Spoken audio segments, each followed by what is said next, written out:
दुश्मन का खेल। एक बार एक पहाड़ के पास एक बिल में मंडविश नाम का एक बूढ़ा सांप रहता था। अपने युवा दिनों में वह एक भयानक सांप था जिससे सभी डरते थे।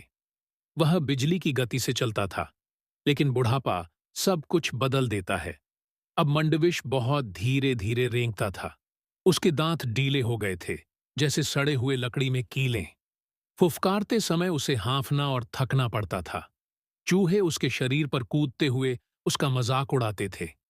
धीमी गति से चलने वाले जीवों को पकड़ना भी उसके लिए बहुत मुश्किल हो गया था। मंडविश का दिमाग अब भी सतर्क था। उसने आसान भोजन पाने का उपाय खोजने के लिए कड़ी सोच विचार किया। एक दिन उसे एक उपाय सूझा और वह दादुर तालाब गया। दादुर तालाब में मेंढकों का साम्राज्य था। मंडविश तालाब के चारों ओर रेंगता रहा।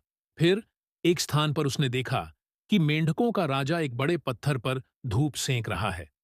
मंडविश ने अपना सिर झुकाकर उसे प्रणाम किया और कहा, महान मेंढक राजा की जय हो। मेंढक राजा हैरान हुआ। तुम हमारे खतरनाक दुश्मन हो।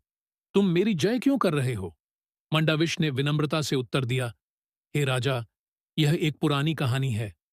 मैंने अपनी युवावस्था में एक मूर्ख की तरह आपका दुश्मन बनकर काम किया। वह पाप था। अब मैं अपने पाप धोना चाहता हूं।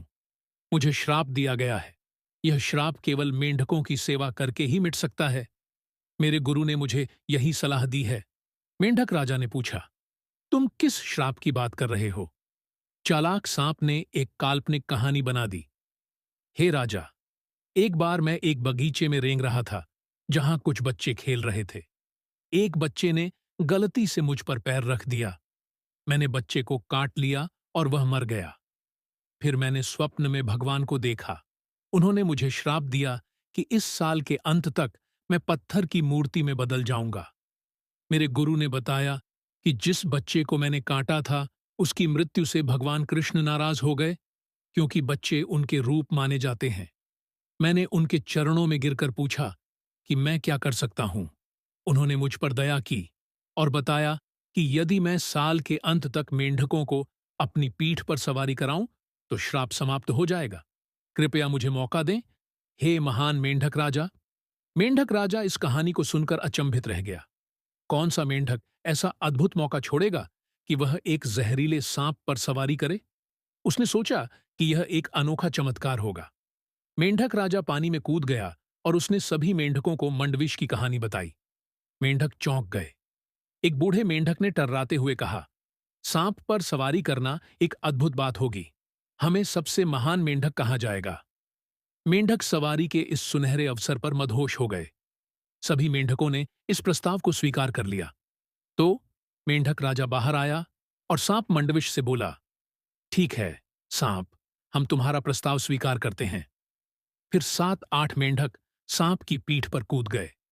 राजा ने सबसे आगे की जगह ली और भव्य सवारी शुरू हो गई। मेंढकों को खुशहाल सवारी देने के बाद सांप तालाब के किनारे लौट आया। मंडविश के अनुरोध पर मेंढक उसकी पीठ के आगे की ओर से उतरने लगे। इस तरह सबसे पहले राजा उतरता और आखिरी में जो मेंढक उतरता उसे चालाक सांप मंडविश फौरन निगल लेता। इस तरह हर सवारी के बाद सांप आखिरी मेंढक को झपट कर खा जाता। मंडविश को बहुत मजा आने लगा। अब उसे भूखा रहने की जरूरत नहीं थी। धीरे धीरे तालाब में मेंढकों की संख्या कम होने लगी, क्योंकि अधिकतर मेंढक सांप के पेट में चले गए थे। एक दिन एक और सांप ने मंडविश को मेंढकों को सवारी कराते हुए देख लिया। उसने मंडविश को डांटा, तुम पर शर्म आनी चाहिए। क्या तुम्हें शर्म नहीं आती? मंडविश ने जवाब दिया, भूख से मरने से यह बेहतर है। जब शरीर बूढ़ा और कमजोर हो जाता है तो दिमाग ही एकमात्र हथियार बचता है। मेरे पास कोई और विकल्प नहीं है। इस प्रकार मंडविश अपनी सवारी का धंधा चलाता रहा। हर बार सवारी के बाद एक मेंढक को निगलने में उसे बड़ा मजा आने लगा। तालाब के मेंढकों की संख्या कम होती जा रही थी।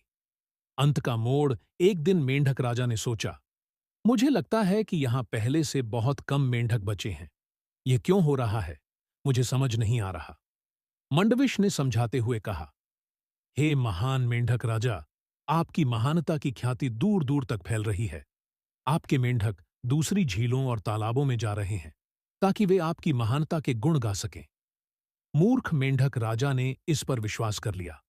उसका सीना गर्व से चौड़ा हो गया। अब मेंढकों की संख्या कम होना उसे परेशान नहीं करता था, बल्कि उसे खुशी देता था। वह सोचने लगा कि उसकी ख्याति पूरे विश्व में फैल रही है। आखिरकार वह दिन आ गया जब सभी मेंढक खा लिए गए। मेंढक राजा खुद को सांप की पीठ पर अकेला बैठा हुआ पाता है।